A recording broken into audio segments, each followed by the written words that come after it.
We're going to talk about an idea of relative motion.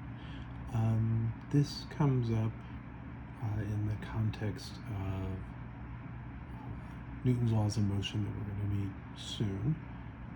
And the idea is referred to as Galilean invariance.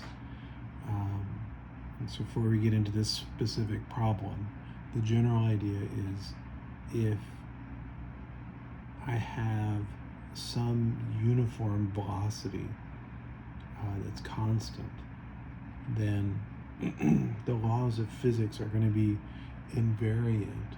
I see all the same physics whether I am measuring relative to that frame of motion that's moving with some constant velocity, or I measure in the rest frame. And in fact, there's nothing in physics that could tell me even what an absolute state of rest is. Because if I'm moving with a constant velocity, the time derivative of that is zero, and so the acceleration is zero. So there aren't any physics consequences from that. What does happen is I change the way I measure velocities. That would change how I measure positions, because velocities are going to cause positions to change over time, but I will see all the same physics. And that's a kind of symmetry that's in Newtonian physics, Newtonian mechanics.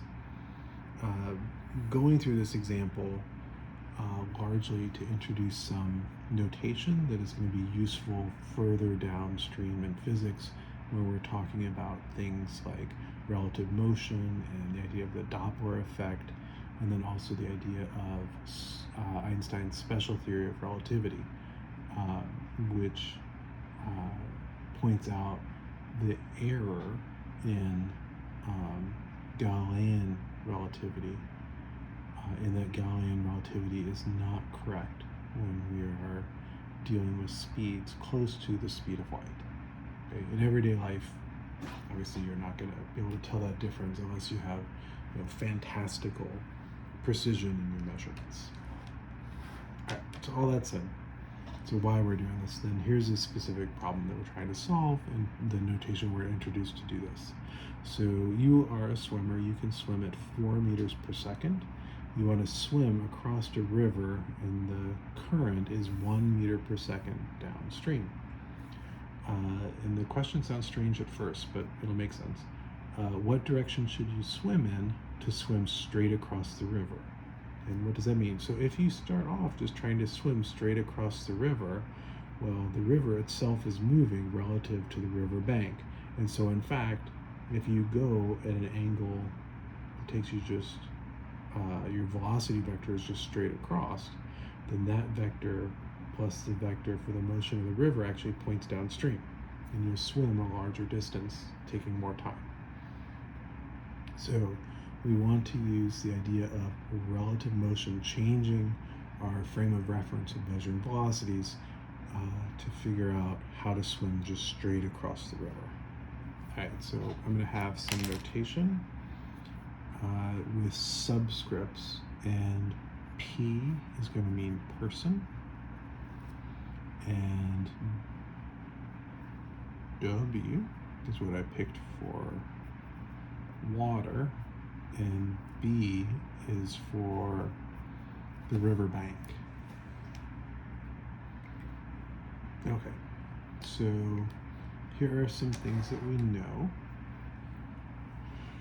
You can swim at 4 meters per second. That is your speed relative to the water.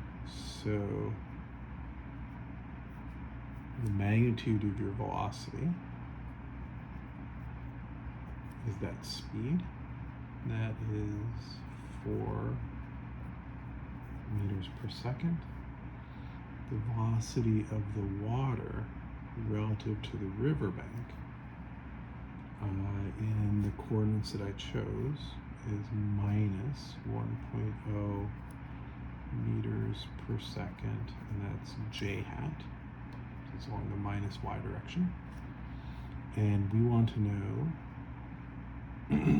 what what is this velocity for swimming straight across? It is the velocity of the person relative to the riverbank, because it's the river that's flowing, not the riverbank. Well, riverbank is also moving, but that's like geological.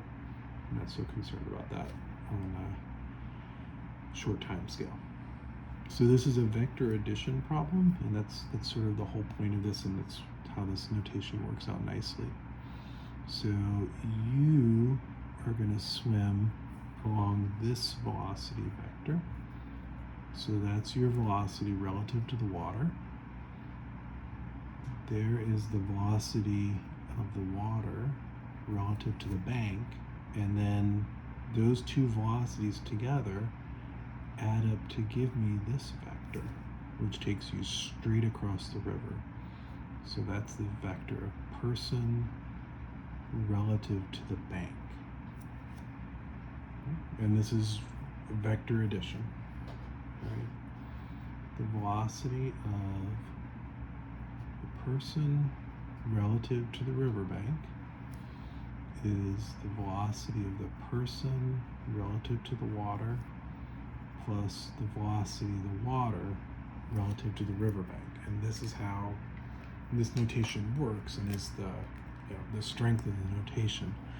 This interior repeated index, right?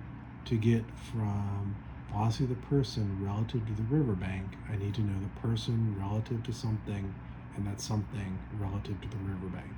And that repeated something in this case is the water. But, it's whatever it is for the problem at hand. This repeated index is effectively like summed over, and that's how you transform from a frame of reference relative to the moving water to a frame of reference relative to the stationary riverbank. And those repeated indices are what let me transform from one frame of reference to another that's moving at a constant velocity. Okay, so then what do we know about the answer? Well, this vector for the person relative to the bank, riverbank,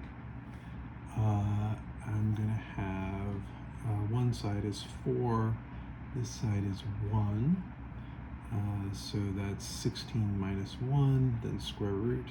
This side has to be square root of 15. I'm not going to worry about getting that into a decimal form, and that is along the x direction. And then what angle do I need to swim at to accomplish that? I need to swim at an angle theta. Well, I'm looking at the opposite side over the hypotenuse is known, so I want the arc sine. So I've got the arc sine, and its opposite side is 1, hypotenuse is 4, so it's 1/4. And that works out to be 14 degrees. And I lied, I'll put a decimal number in here.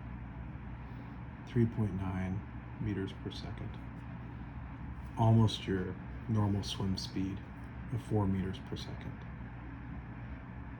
And that is an example of the utility of this notation of relative motion, of one frame of reference that's moving at a constant velocity relative to another frame of reference.